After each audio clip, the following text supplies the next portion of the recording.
Oh, she looks so good now. She doesn't look depressed as fuck. Sorry.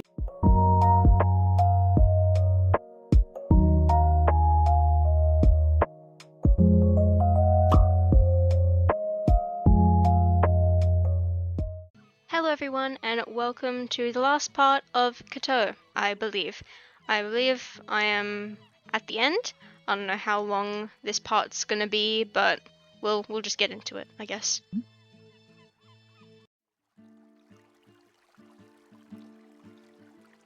Scruffy cat area. Oh, it didn't load. As I get to the tow path, it's already becoming dark. I'm placing my hopes on that the setting sun will hit the keys just right and make them shine up. I keep my eyes peeled on the ground, making my way back to my workplace along the canal. A hunch makes me look back, and surely I spot Scruffy following me along with silent steps. I wonder for how long it has been doing that. Or why? Possibly to keep an eye on anyone on its turf. The cat keeps stalking me at a slight distance. I ignore it the best I can. My keys are my top priority right now. I walk the entire tow path without noticing them. I guess I'll walk back, check some of the busier areas more carefully. I spot that Scruffy has stopped following me and is playing with something next to the edge of the canal. Is it my keys? Good that it's keeping itself entertained. Search under the bridge, check out what the cat is doing. I'm a bit curious what would interest Scruffy. If my keys can wait this long, they can wait a little longer. The cat is sitting right next to the water and is poking at something casually, almost like it doesn't want to admit that it's playing. When I get closer, I get a better look at the object. Wait, those are my keys Scruffy is playing with. I can't believe that the cat managed to find them. I don't have the time to take a sigh of relief before the cat pokes the keys so they inch closer to the watery doom. I must do something quick to prevent a catastrophe from happening. Wow, catastrophe, okay. Walk up and grab them, run to grab the keys quickly, near slowly and try and grab its attention. Near slowly. I reach out my hand in front of me, trying to mentally keep the cat still. I hunch slightly and walk closer, slowly, carefully not to agitate the cat. Is that proper English or am I just tweaking? I don't think I can read. Whatever. It looks at me momentarily before losing interest and looks down at the keys again. Now there, Scruffy. Let's not be hasty. I watch as a paw close in on the bundle. Scruffy! I leap forward, but it's too late. I watch the keys tumble over the edge and I hear the splash echo in my mind. Okay. So here's the thing. If I dive in, the water will get on the cat. But if I don't dive in, I won't get my keys. But there's a chance even if I dive in, I won't get my keys anyway. Plus, you can always make copies of keys, and that costs like, what, $20? It's not that expensive. So, I guess I'll just stare down into the water in my despair. There is no way I can find my keys at the bottom of the canal. I kneel down next to the edge and look down into the blackness. The water is way too dark and deep for me to possibly find my keys. I guess I'll try to get copies for them, yeah, see? Until then, I'll have to coordinate with Ro and get a new lock for my... Something drifts past me and quiets my bustling thoughts. A cork, I determine. What a coincidence. My keychain is a cork. I spur into motion to grab it before it drifts any further and pull it out of the water. It's my keys. With them safe in hand, I glance at Scruffy, who has been ignoring the whole ordeal and is cleaning its paw. You're lucky these didn't sink, you know. I sigh and I lean back to catch a quick breath. Go home, hang out with the cat for a little. Play with the cat using the keys. I'll just hang out. Play with the cat using the keys. The cat seemed to like playing with the keys, and under safe conditions, I might dare to capitalize that thing. Oh my god, I just had a seizure. I don't know if you could hear that. I hold them by the cork and I dangle them above Scruffy's head. It doesn't cause much of a reaction. The cat just cocks its head and looks at me. Okay, so that doesn't work. I'll have to try to recreate the conditions if I want it. I'll have to try to recreate the conditions it wanted to play in. I take one hard last look at my keys and drop them on the ground, although making sure they aren't close to any edges. After looking at the keys for a moment, Scruffy reaches out a lazy paw and swats the keys a little closer to the water. Maybe Scruffy just likes to push things off edges. I could replace the keys with something else, but it would just end up littering, so I quit playtime then and there. It's getting late, so I should head home. I give Scruffy a wave and start to walk away.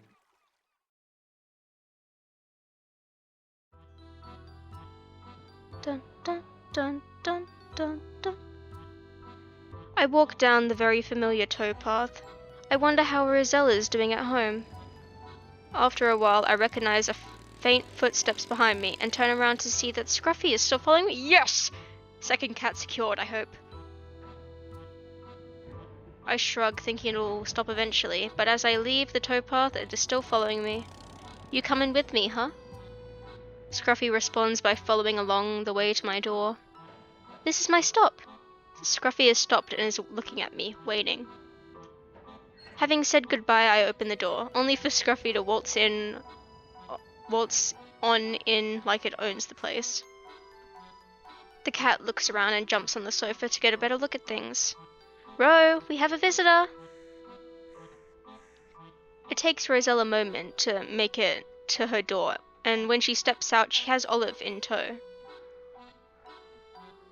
She freezes as she spots Scruffy and turns around to shove Olive back in her room and closes the door. What's going on? Not sure, but it decided to follow me home. Why did you lock Olive away? You can't just throw two cats together who don't know each other and expect things to go well. There is a process for these things, you know. Oh, sorry, Roselle, the great cat whisperer. Jesus. Can't say I do know. How does it work? You have to gradually introduce them to each other. At first, they will just meet through the door, so they have a chance to get used to the other's presence. So Scruffy can stay? If it wants to, I won't be the one to kick it out. We'll need another bowl though, and Scruffy should probably have some richer food. I'll get that tomorrow then. I notice how her attention shifts towards the sofa and how her eyes slowly set on Scruffy. The cat eyes the new human with suspicion, but I know Roselle can get that barrier down in no time. I don't want to disturb her work, so I'll leave her to it. I'll buy the things before my walk tomorrow. Go to sleep. I got the Scruffy cat. Yeah, boy. So happy. So happy. Tick tock, tick tock, tick tock.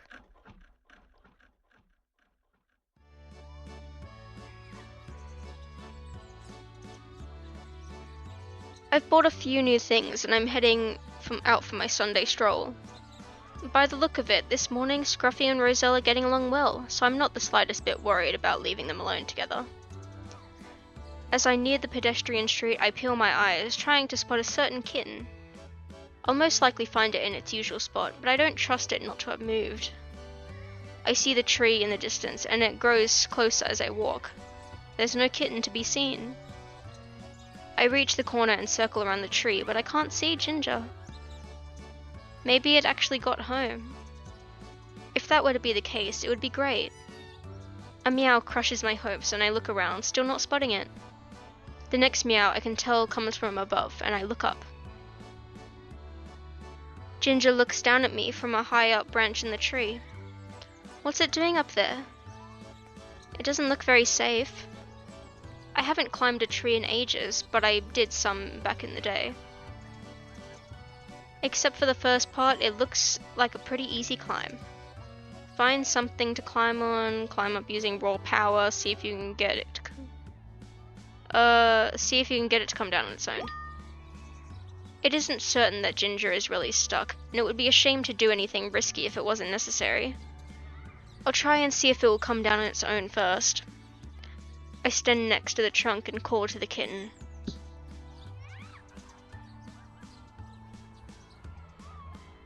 Had to take a water break, my vocal cords are dying.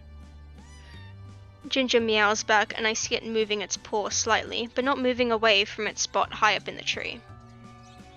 After trying some more and giving the kitten some time, I figure it must be actually stuck.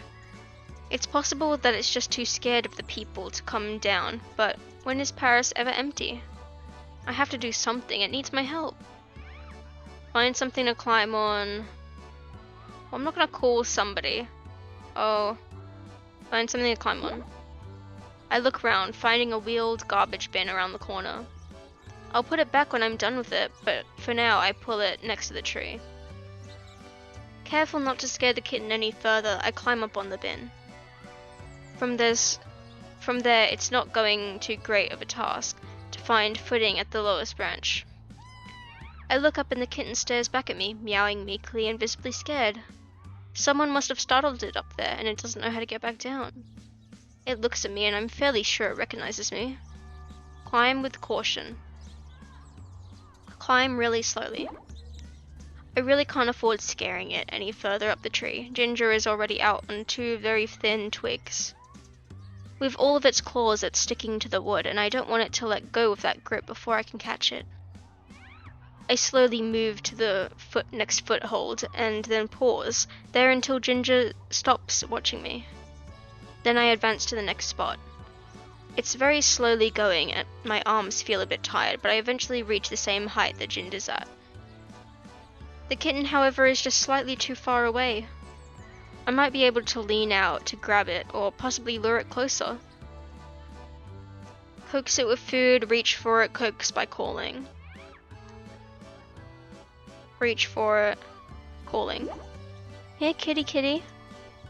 I tap where I want Ginger to go as I call out to it. The kitten watches me with big eyes and its ears twitches like it's being indecisive. In the end, it doesn't want to move. I continue to tap and call out to it again. Come here, kitty, let's get you down from here. Ginger looks away and then back and I see one of its paws twitch. I tap more rapidly and the kitten inches forward a little. Come on, Ginger, you can do it.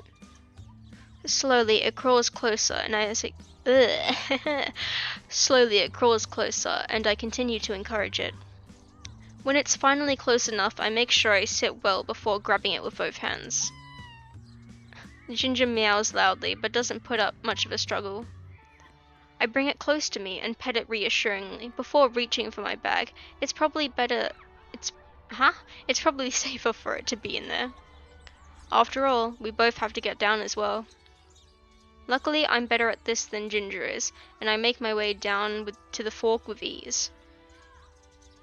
I drop down and place my bag on the ground carefully. I bring the kitten back into my arms and it's looking fine, just a little tired from today's events. Aww. After a few seconds of being safe in my arms on the ground, the kitten falls asleep. I look at it curiously and stroke it gently over its back. It's almost surreal. Now I'm faced with what to do next. I've rescued Ginger from the tree, but I don't want to let go of the kitten again. I don't want to be uncertain whether or not it has a warm place to sleep and food to eat. I'll take it home with me. Yeah, boy, we got all the cats. We can look for its owner, and if we don't find anyone, Ginger can stay with us. Yes, I got all the kitty cats. I am too the great cat whisperer. Yes, not whiskerer. It's just one more cat. Sure, it'll be a lot of work, but with Rose's expertise, we'll easily manage. I make sure to text her that we're coming this time, so she can prepare the place for Ginger. The kitten sleeps the entire walk home, only waking up when I unlock the door. Roselle jumps up from the sofa when she hears us and sneaks up to us.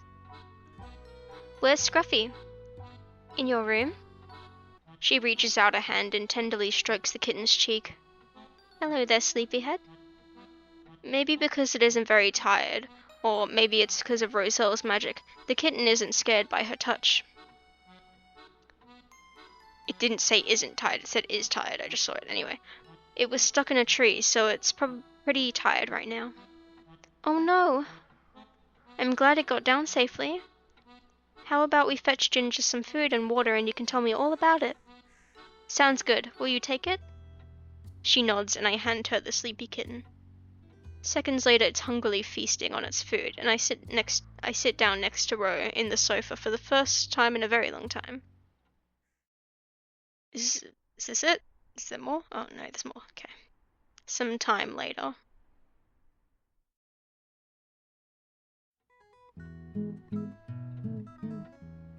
There's all the kitty cats. Aw. It has already been, what, almost a year since they all moved in here?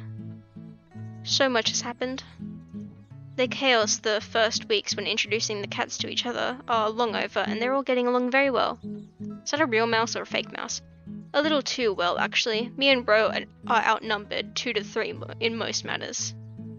Olive and Scruffy have really taken upon themselves to teach the youngest everything they know.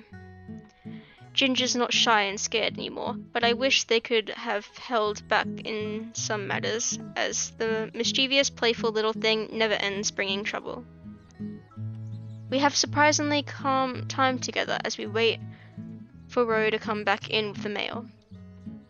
The door bursts open, and in a blur of yellow, Ro bursts in, surprising both me and Ginger. Olive and Scruffy not so much, as the former is still sound asleep, and the latter is seemingly never surprised by anything. Oh, she looks so good now. She doesn't look depressed as fuck. Sorry. Oh, I didn't read that part. It said, hey, Razzie. That's all I saw. I take an exaggerated thinking pose and reply. I don't know. Maybe. No. I then snap my fingers and turn to her. Oh, I know you did. Yep. Her face almost as beaming as her yellow dress. You know, Ro, I'm proud of you. I knew you'd pull through, and look at where you are now. No more hiding away in a dark room and letting your life get away from you. It's great to see the old you back. She's quiet for a moment, but it's a good sort of quiet. I couldn't have done it without you, you know. You helped me more than you think, I bet. Anyway, enough thought of that. I think we both earned ourselves a treat.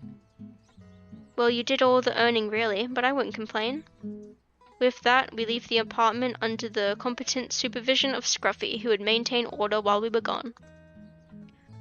This is an apartment? Oh, I didn't know that. I thought it was like an actual house. Whoops. To some extent, at least. What the hell is that word? We meander?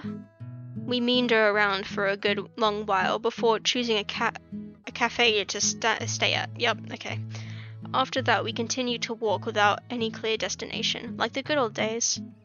Ro and I both stop as we spot a cat in the distance. Oh my god, more cats? We share a smile and both approach it together. Maybe it's not just like the old days.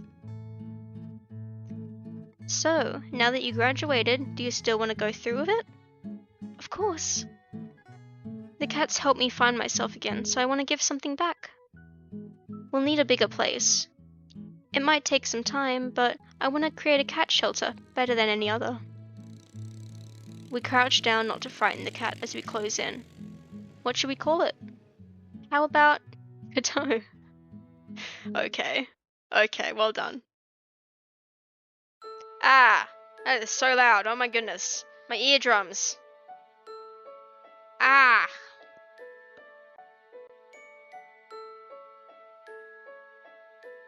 Okay, I'm gonna let the credits roll as I say goodbye. Yeah, so we managed to collect all the cats, and Roselle is now in love with us, so that's another thing.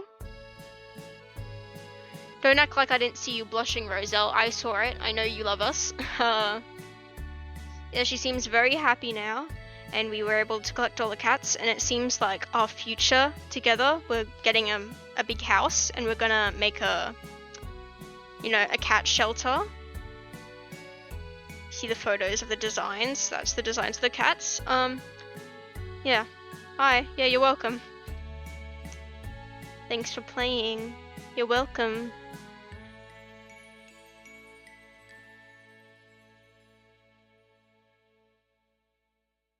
there like a ending thing after? No, okay. That was it. And there's no music. Quiet end. Okay. Well, that was a fun game to play. It was what, almost an hour and a half long, 4 parts. So this is going to be the end for Cateau, but that doesn't mean that I'm not going to be playing more cool games other than Minecraft. So you just got to be on the lookout for those. But I really enjoyed this game. All there is music, it's just quiet. Turn that back up. So yeah, I'm happy that I managed to collect every single cat, and it seems like at the end we were going to be collecting more. I wish we could have seen the cat that was on the ground, but I guess they didn't want to design another one. Yeah, anyways, thank you for being here through the playthrough of this game, and I hope you have a good day or a good night, and I hope you don't get eaten by bedbugs when you go to sleep. Goodbye.